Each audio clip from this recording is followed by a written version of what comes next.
ਸਾਰੀਆਂ ਗੱਲਾਂ ਸਾਰੀਆਂ ਮੌਜਾਂ ਜ਼ਿੰਦਗੀ ਦੇ ਨਾਲ ਨਹੀਂ ਆ ਮੇਰੇ ਭਰਾਵਾ। ਜੇ ਜ਼ਿੰਦਗੀ ਹੈ ਤੇ ਸਭ ਕੁਛ ਹੈ, ਜੇ ਜ਼ਿੰਦਗੀ ਨਹੀਂ ਤੇ ਕੁਛ ਵੀ ਨਹੀਂ।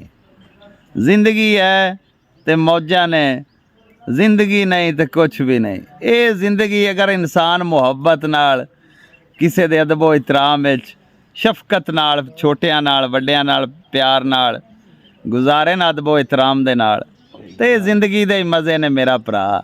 जिंदगी तो बगैर कोई चस्सा नहीं। ते जिहड़ी ये सारा कुछ हुंदा है ना, ये अल्लाह दी कुदरत दा निज़ाम हुंदा है।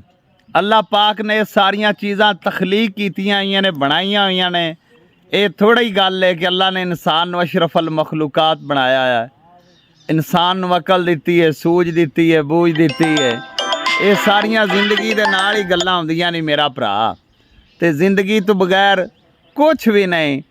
भावें कुछ भी कर ला तो अल्लाह पाक अगे हमेशा उसका सजदा अदा करना चाहिए, शुक्र अदा करना चाहिए, अपनी गल ते कायम दायम रहना चाहिए। ਜਿਹੜਾ अपना दोस्त साथी होवे ਉਹਨੂੰ ਨਾਲ ਲੈ ਕੇ, ਮੁਖਲਸ ਸਾਥੀ ਨੂੰ ਨਾਲ ਲੈ ਕੇ ਚੱਲਣਾ ਚਾਹੀਦਾ ਹੈ। ਤੇ ਜ਼ਿੰਦਗੀ ਦੀਆਂ ਕਾਮਯਾਬੀਆਂ ਵੀ ਤਾਂ ਲੱਭਦੀਆਂ ਨੇ ਮੇਰਾ ਵੀਰਾ। ਮੁੜ ਨਾ ਆਖੀ ਮੌਜਾਂ ਨਾਲ ਹੀ ਮੌਜਾਂ ਹੁੰਦੀਆਂ ਨੇ, ਮੌਜਾਂ ਤੋਂ ਬਗੈਰ ਮੌਜਾਂ ਨਹੀਂ ਹੁੰਦੀਆਂ।